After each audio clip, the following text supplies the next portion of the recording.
ഇന്നൊരു lemon rice എങ്ങനെയാണ് ഉണ്ടാക്കുന്നത് നോക്കാം.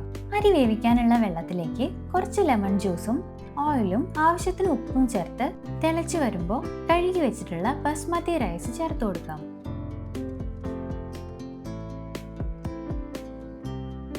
ഇതിലേക്ക് ഒരു ചെറിയ കഷ്ണം പട്ടയും 2 ഗ്രാമ്പും ചേർക്കാം.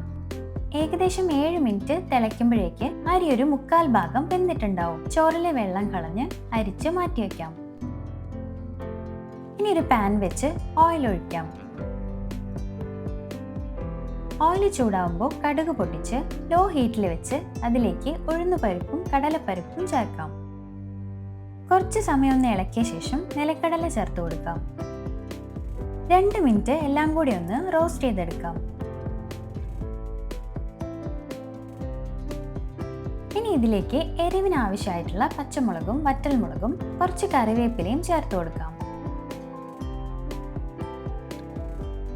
ഉപ്പും കായപ്പൊടിയും കുറച്ച് മാത്രം മഞ്ഞളും ലെമൺ ജ്യൂസും കൂടി ആഡ് ചെയ്യാം.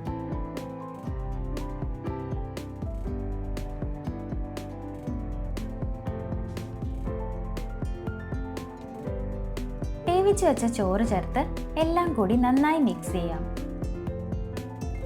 ചെറിയ ചൂടിൽ 5 മിനിറ്റ് വെച്ച ശേഷം ഫ്ലേവർ ഒന്ന് ബാലൻസ് ചെയ്യാനായിട്ട് ഒരു നുള്ളു പഞ്ചസാര കൂടി ചേർത്ത് നന്നായി ഇളക്കിയ ലെമൺ റൈസ് റെഡിയായി.